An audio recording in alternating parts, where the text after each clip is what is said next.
Good morning. Welcome. Welcome to Thankful Thursday.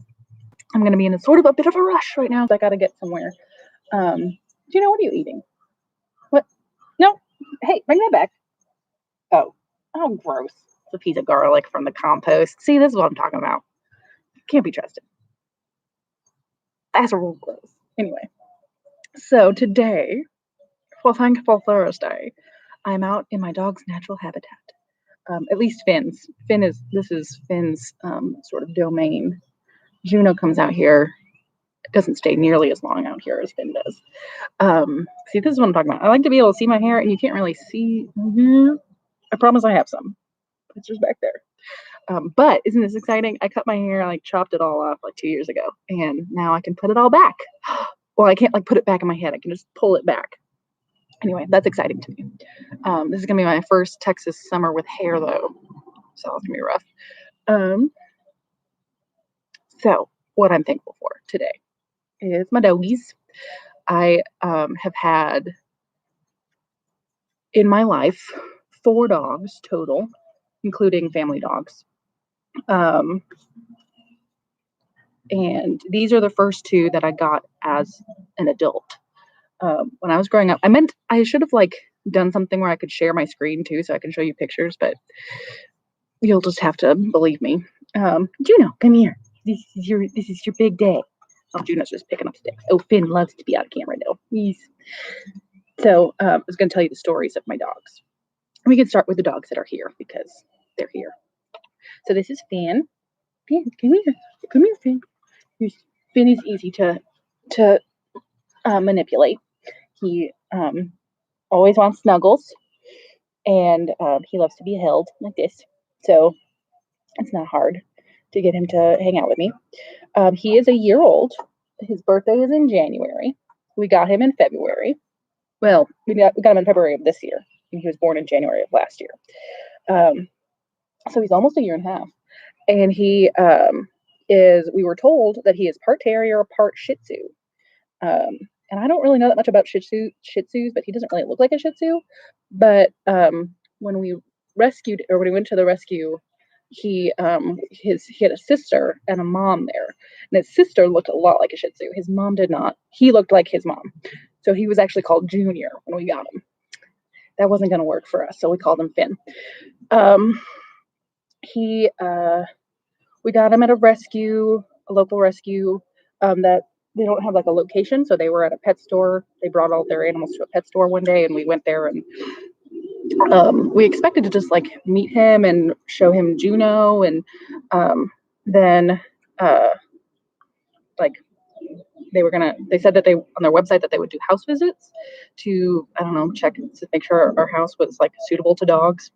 And when we were he was not in a playing mood when we were rescuing him.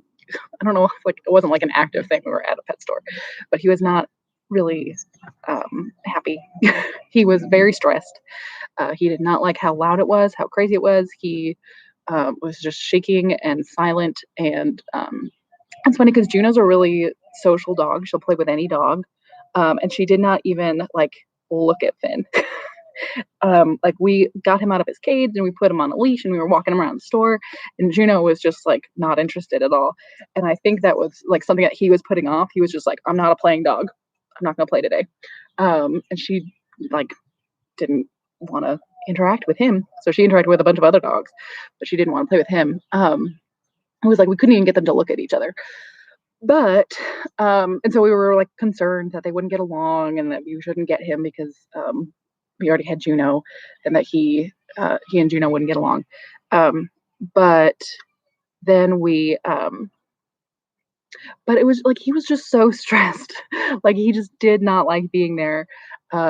He just wanted to be in his cage. They had a cage there, a crate, I guess is what you call it. We always called it a cage growing up, but he had a cage there, and he just wanted to go back to it. And then there they go. And then when we took him outside to get him away from the other dogs and stuff to see how he behaved outside, and he didn't want to go back inside. And so I just felt so bad for him. I was just he's super cute. He's smaller than we thought he was going to be because I didn't say how big he was. We thought he was like going to be roughly the same size as Juno. But he's about 4 pounds lighter and like several inches shorter. Um, and uh, and 4 pounds is a lot. That's like 20% of Juno's weight. So he's only 80% of her weight. And um, so yeah, so we were just like, well, this is really irresponsible because we don't think the dogs are going to get along, but like we just don't want to leave him here and we want him. So we got him. We rescued him right there, right then and there. We just rescued him right out of there. Um, we took him home and he almost immediately chilled out. Like as soon as we got him in the car, he was like, I want to sit on your lap. I want to lick your face. He didn't eat really at all for like the first couple of days. He would have like a little bit of food and we got him some wet food and mixed his dry food in with wet food. So good. But he just like he did not have much of an appetite. He did not want to play with Juno. He would go outside and he would like run away from her. He would snap at her if she tried to play with him. She was so confused. She was like, "What is this? This is not a dog. This is not how dogs work. I know how dogs work. I play the dog part all the time." But so she was confused and frustrated, and she kept doing that face. You know, if you've ever gotten a dog and then gotten another dog, you know that face that the dogs give you, that it just like very clearly says, when are you taking him back? Why is he still here? Which is funny because like a couple weeks before we got Finn, we had been dog sitting for a friend, and and she like it's one of her favorite dogs. She loves this dog and she loves hanging out with this dog. But at the end of the time that we were dog sitting, Juno was like excited. She was like, I'm glad I got the house back to myself. And so when she wanted Finn to leave, I was like, oh no. But we've now had them both. Well, we've had both of them. We've had Juno since last year, but we've had Finn now since February. We're like 8th or something. I don't remember. And so what would that be? That's 3 months. That's 3.5 months or so. And they get along really well. And it's like we've always had them both. There's something buzzing near my ear. I don't like that. Finn loves to be outside. We will just hiking. We will just put him outside. We leave that door like slightly open because we don't have a dog door, but we leave the door slightly open so he can just like push it open to go back inside. And he will frequently stay out here so long that we don't know where he is, and then we have to like look back and see like, oh, we left put him outside like an hour ago.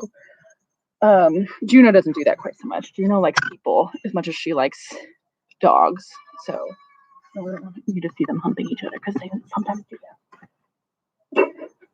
Usually it ends up just being like, instead of, I mean, they do the humping thing a little bit, but Juno's tall enough that Finn can just like walk right under her. And so when she's like trying to play with him, if he's like trying to evade her, he'll just walk right under her so that she can't get to him. It's really funny. But so they play now.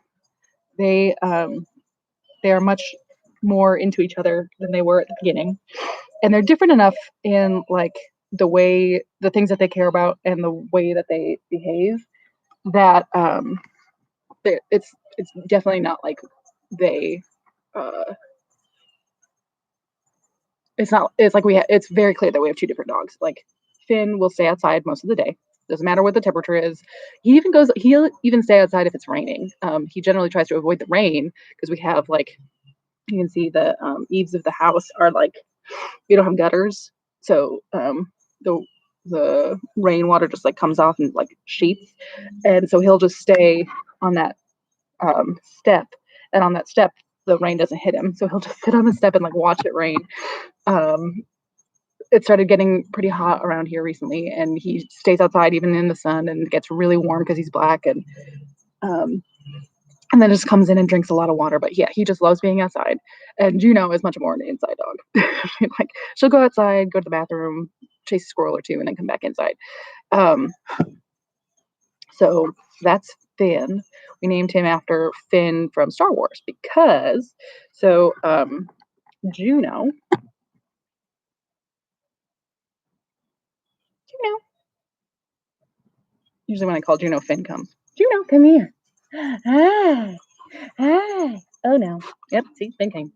Juno, Juno. I need to show you to the people. I need to show you to the people. Oh, Finn is so excited. There's Juno. She's a little cutie.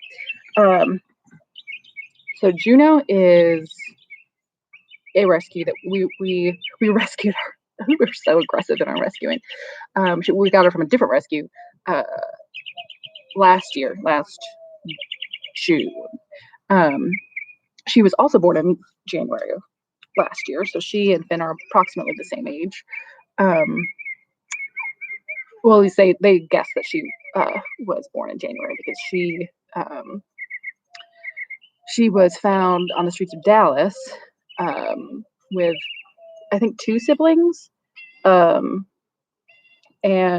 she was found in April, and so they based on the vet guessed that she was about 3 months old. So um, based on that, they decided that she was born in January.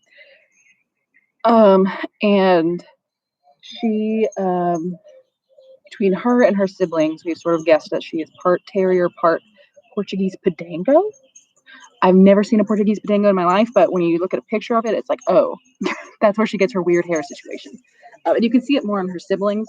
They have terrier hair that, terriers have two coats.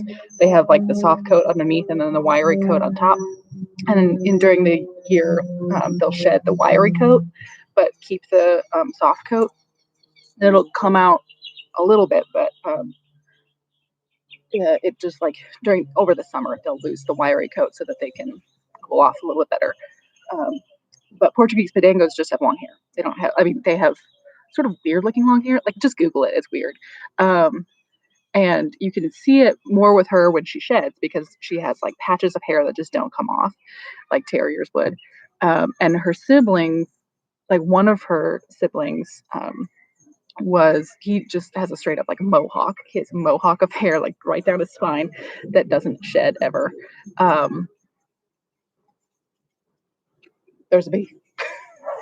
Oh God! Wow. I am right into the fence. Okay. The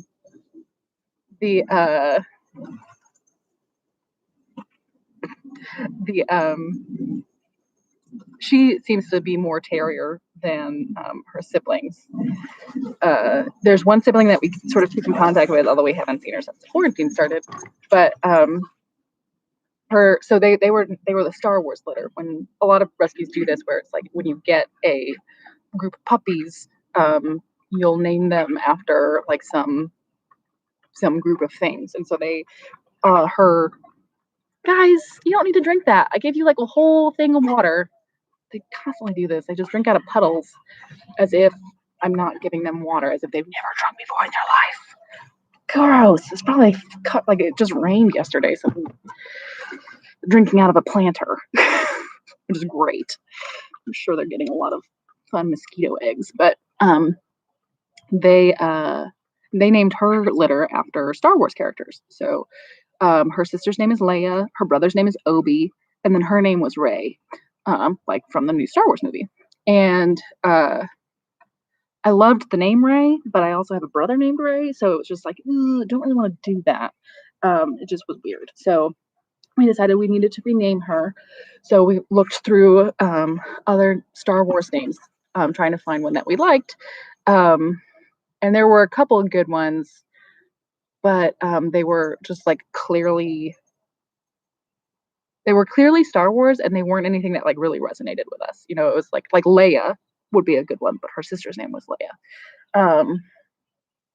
And so we found this one that was from a game, Knights of the Old Republic, maybe? That doesn't seem right. Can't remember. It was from one of the video games, and there is a force sensitive sort of force sensitive secret apprentice of Darth Vader.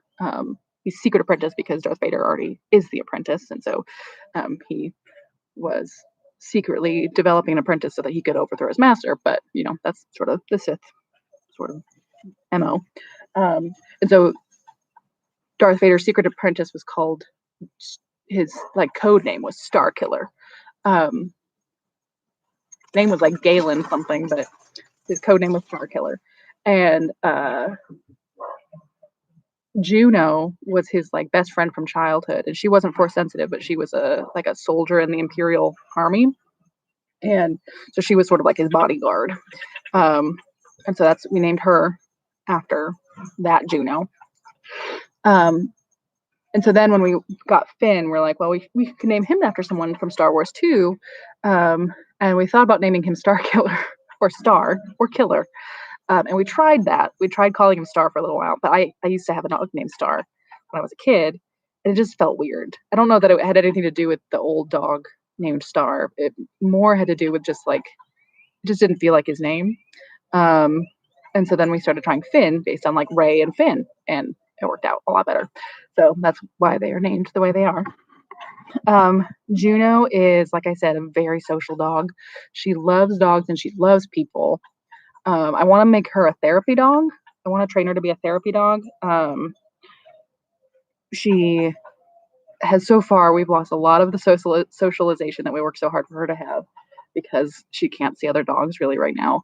And so now when we ever pass dogs, like on our walks, she goes just buck wild. She just wants to be all over them, and she whines at them. It's so sad because she just wants to play with them. And Juno, stop digging. No. Hi, Fifi. Fifi. Fifi. Fifi. Fifi. I have my nicknames for them. He's Fifi. Ben calls him FinFet. Not really sure what that's. Oh, because it's a acronym something, and then it's also Boba Fett, but whatever. Juno, stop digging. And then Juno is June. You're so cute.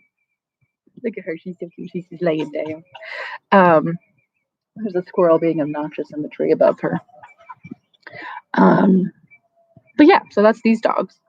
Juno is pretty good at traveling with us. We within the first month of us, within like the first couple of weeks of us getting her, within the first couple of weeks of us getting her, we went to Michigan for a wedding, and we left her at a doggy daycare place, and she loved it and had a great time.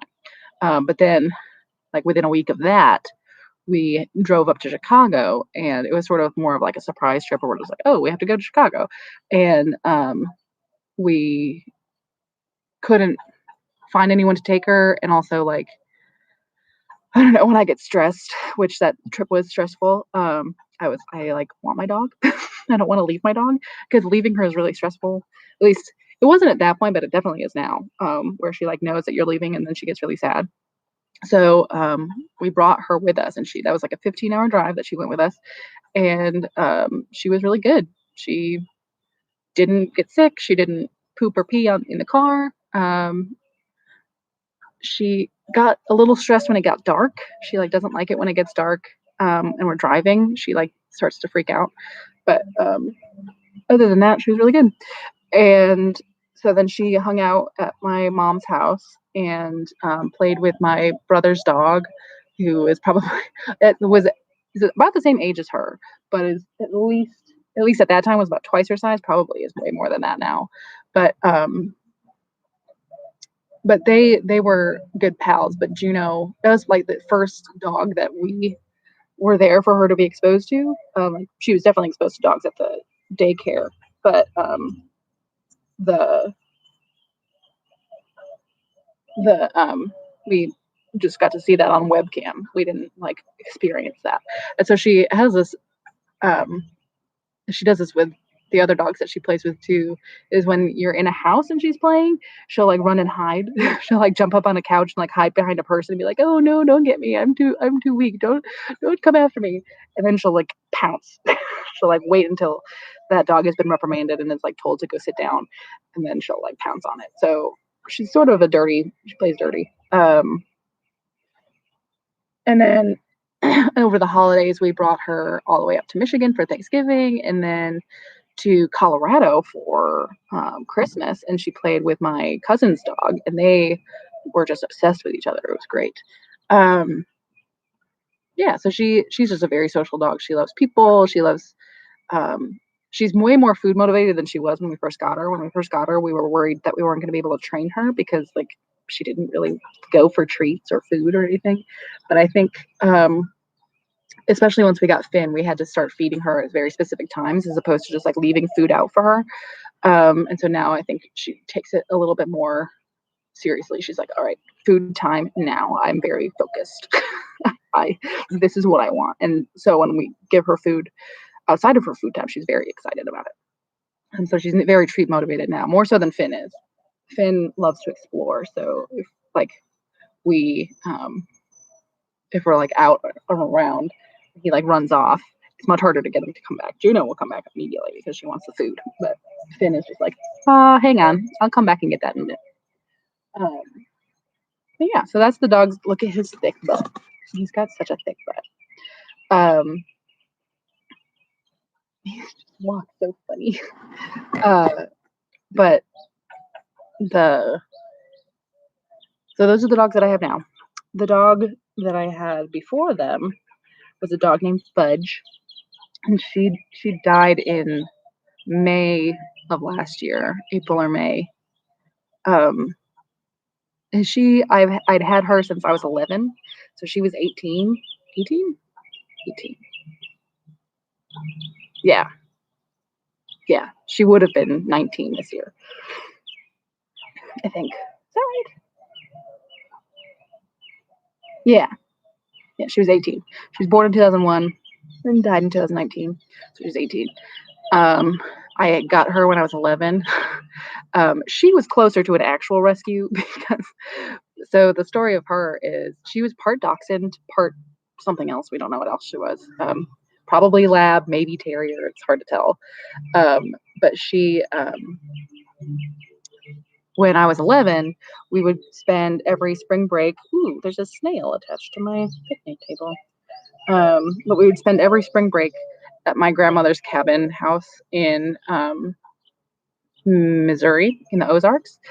And it's pretty far away from most everything. So we would go grocery shopping once, like at the beginning of the week, and we would go down to Arkansas where there was a Walmart and go grocery shopping there.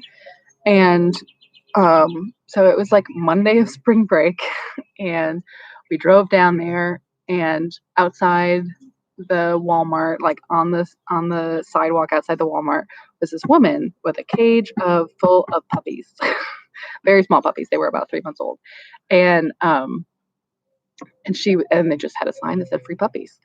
And I didn't even go in the store. I just like sat outside with the dogs, and I was talking to her about the dogs. And I picked up this one, and I was like, "This one's gonna be mine." And I was like, "So sure." And then when my brothers came out to, like, they had finished they liked to go shopping for like fishing tackle and stuff when everyone else was going grocery shopping. And so when they came out and they saw that I was holding a dog, they're like, yeah, let's get a dog. We can do this. And so then they had to like strategize a little bit. They're like, okay, Mary, we can't get that dog that you picked because it's a boy and we already have a boy dog. So get let's get this girl. And so there was a girl puppy that looked very similar to the one that I was holding. It was a little black puppy and with a little brown head. Like the head was brown in the light. And so I just picked her up and was holding her. And the woman with the dogs was telling me like, yeah, we have a farm dog, a dachshund, who just periodically gets knocked up, and my husband wants to drown the puppies in the like lake or pond or whatever. And so I figured I'd bring them here first to see if anybody wanted them. And so I was like, oh, you cannot drown this dog. You cannot. This is my dog. And so then I sat on that sidewalk for probably next to like a couple hours. And when my dad came out of the Walmart, he just like looked at me. He's like, get up and get in the car. He just like walked straight to the car. And when my mom came out, I was like, "Mom, can we get this puppy?" And she was like, "You'll have to ask your father." 'Cause she knew that she could get him to say no, and she didn't wanna say no.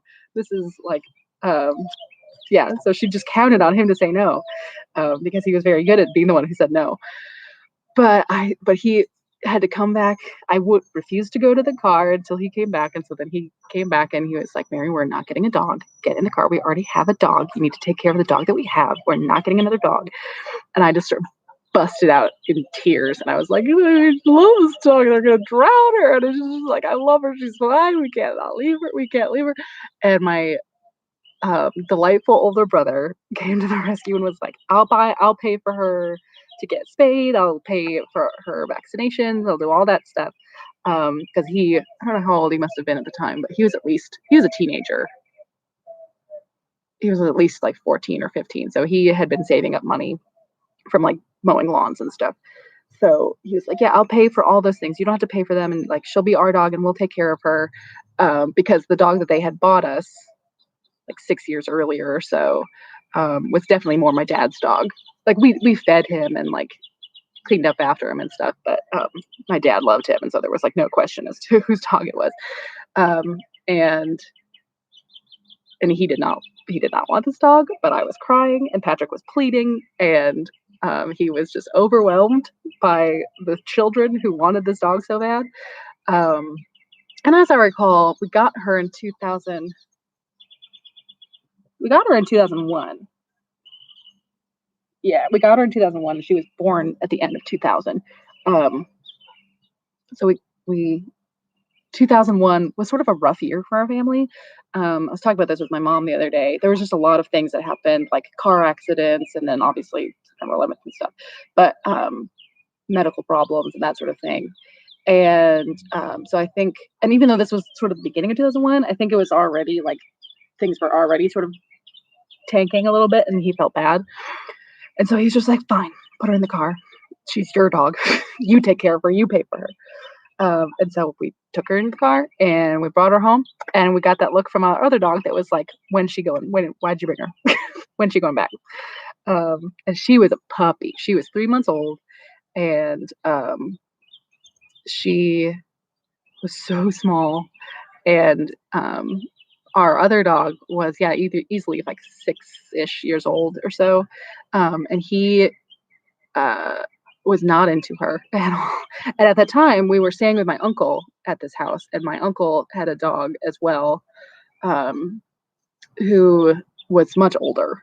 She was probably like 10 or 11 by this time, and she was not into it. She was like, "That puppy is not my thing. No, no, keep it away from me." But Fudge loved to like run in circles around the living room, and so she would like dive under all the couches and chairs and stuff. And then when we brought her back the next year, because we always went there for spring break, she was too big to do that. So she would try to dive under the couch and she'd get stuck, and it was funny. But yeah, Fudge was a terribly behaved dog. She, from like infancy to her very old age, she could not be trained. She refused to be trained. She had like super selective hearing. If she knew her name when she wanted to, and she would come when she wanted to, which was not often. And she would like pick and choose, even though she was like super food motivated. You got a garbage. Oh no, it's not a garbage truck. Oh, I might have to go inside. It's like a construction truck. I'm gonna do that. I'm gonna go inside. Because it's gonna be loud in here or out here. But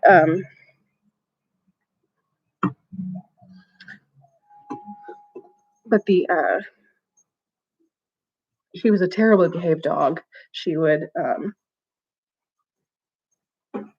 I don't know, she would constantly get into the say hello, Benjamin. She would constantly get into the trash, just like knock the trash over and start eating it, which I think is a pretty typical thing for a lot of dogs to do. But she would do it specifically. She would wait until we were gone, and she would like not even touch it, not even sniff it when we were there, and just like be completely oblivious to it. And then as soon as we left, like as soon as we stepped out of the house or anything like that, she would go peep on the garbage and make the biggest mess.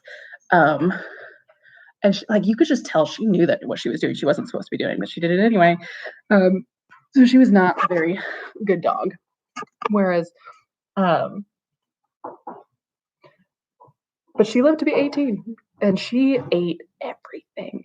She got into so much bad stuff.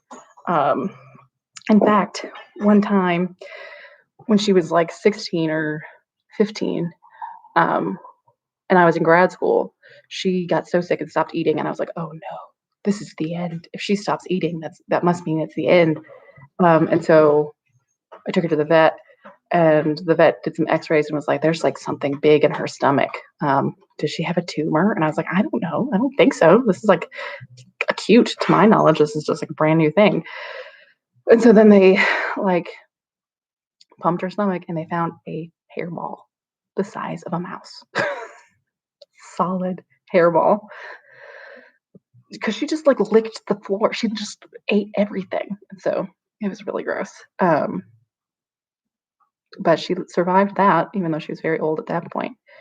Um, and by the time she died last year, she was like losing nerve control or muscle control in her back legs.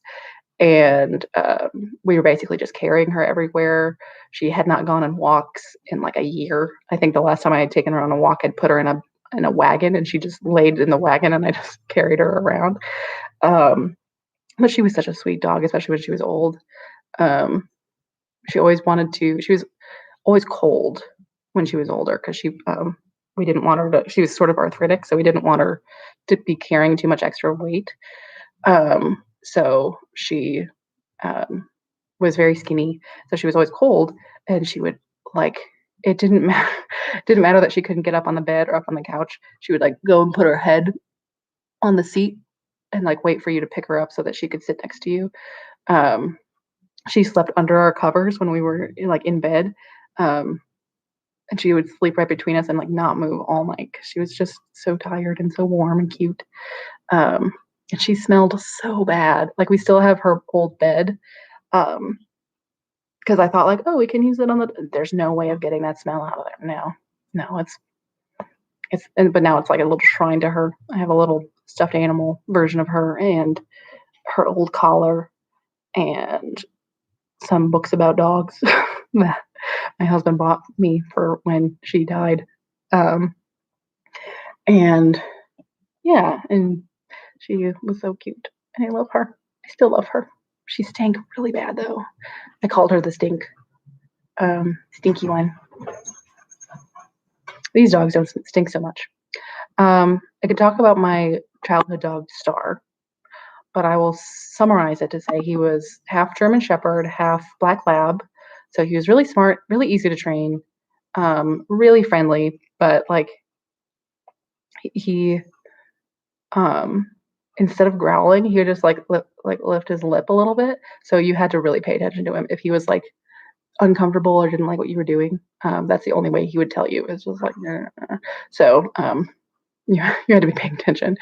Um, but he was really good with kids. And then when Fudge came, I feel like Fudge extended his life because Fudge like, kept him way more active than he would have been otherwise. He would have been content to just lay around. Uh, and she made him like get up and do things. And we took them both on walks for far longer than I think he lived to be like 13 or 14. And he was like I don't remember. I keep thinking like at his peak he was like 70 pounds, but people keep telling me that's ridiculous. But he was a relatively big dog. Um, and he lived to be like 13 or 14. So, um, but he was so nice. He was a sweetie. And my dad had like always had German shepherds, and he named most of them Duke. So he like Duke one and Duke two. Uh, and I think he would have named Star Duke if he had been allowed to, but we named him Star because he had a little white star on his chest. Um, and yeah, Star was easy to train. He only started misbehaving once Fudge came around and taught him how to do it. Like he didn't bark. He never barked until we couldn't get Fudge to stop barking, and so then she taught him how to bark. like in order to ask to come inside, he would jump up on the door and just like look in instead of barking at us. But then Fudge taught him how to bark. So also Fudge taught him how to swim because we were playing down at the lake, a couple years into us having Fudge, and Fudge rolled in a skunk because why not? And we're like, this is disgusting. She's not coming in the house. So I went down and I threw her in the lake because why not? I don't know. Is that dog abuse? I don't know. She swam. She learned how to swim that day because we threw her into the lake off the dock, and she just swam to the edge. But my like cousins and some of my brothers were swimming in the lake at the time. So like we threw her in and she swam to them, and then they played with her and she was like they were so excited and loved it. And Star up to this point had never gone in the water voluntarily. In fact, I don't think he'd ever gone in the water, period, because like more than he could stand up. And even that, like I don't think he'd gone much more like below his elbows. And so he went on the dock and he jumped off. He jumped into the lake and he swam wild. Like he like just instead of doggy paddling, well, he would doggy paddle, but he would like slap the water with his paws. He didn't know how to do it. But I'm convinced that he did that because we were giving Fudge a lot of attention and he was sick of it. He was like, I can do that too. That is not hard. Yeah, I've had dogs most of my life. And there was like a month in there when I didn't have a dog. And of course, when I went to college, I didn't have Fudge with me for a few years. Um, and those were dark times. Dogs really helped me with my stay positive. And I've long maintained that I will take care of a dog more than I will take care of myself, which is not healthy. But it does mean that when I have a dog, I am more likely to take care of myself because I have to take care of the dog. And so my dogs have pulled me out of many a depressive episode, and or just kept me alive during them, because I wouldn't feed myself, but I'd feed my dogs, and so then I had to feed myself so that I could feed my dog.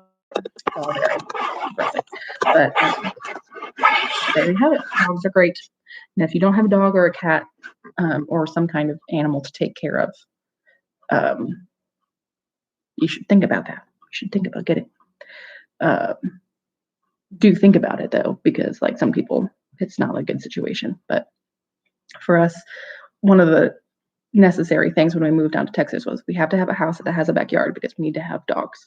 At the time, we probably could have lived without one because Fudge, like I said, wasn't really doing much. But we knew that when Fudge died, we were going to get more dogs, and we wanted to be able to give them a place to run around.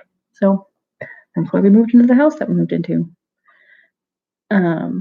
So that's all I have. I'm late. I have to go help somebody at my church with a thing.